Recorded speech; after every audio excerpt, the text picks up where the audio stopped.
Awareness of our internal states and being able to manage our emotional state underpins much of our success in life, including our ability to manage stress and feel resilient.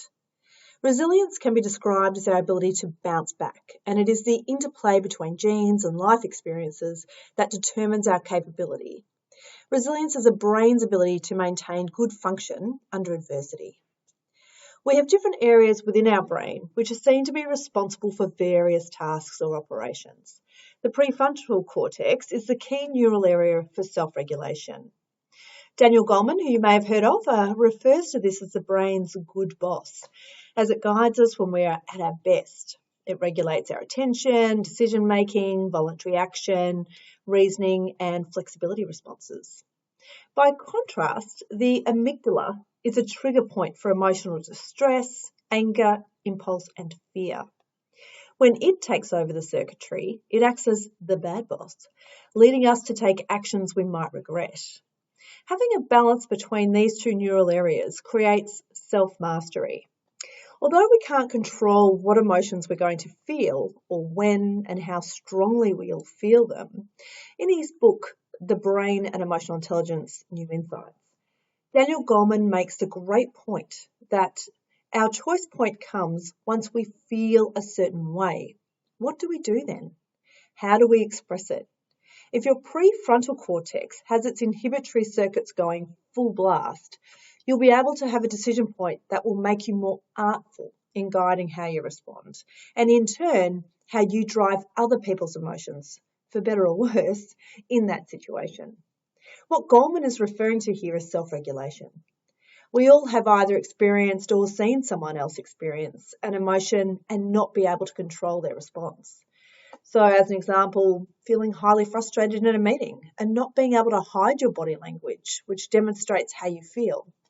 Or more relevant to the topic of resilience is when we are feeling stressed or levels of anxiety by small things that are adding to our cognitive load.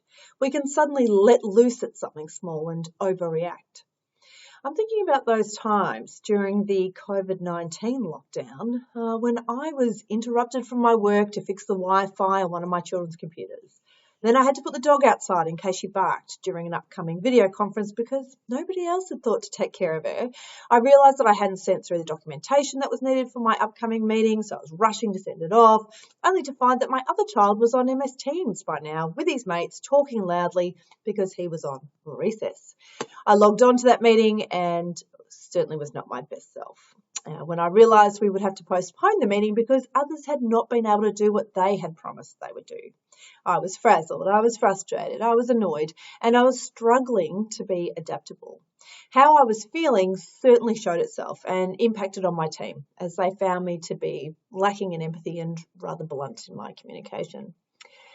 So it's not just those sort of circumstances where we had children working from home while we were working from home. I mean, you could have a partner that you're working with.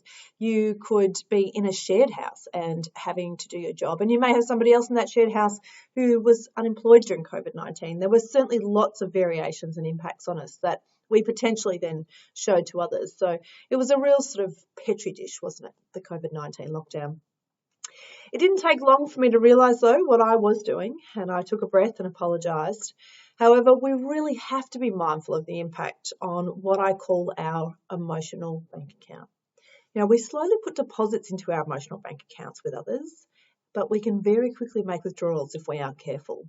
So the withdrawals can be significantly bigger amounts in one hit than our deposits have been, and that basically undermines trust that you may have built. When we don't manage our internal states and don't make conscious choices as to how to respond, we often end up more stressed. Our relationships suffer and we aren't as productive or effective at work. So it sounds like self-mastery and self-regulation are really worthy goals.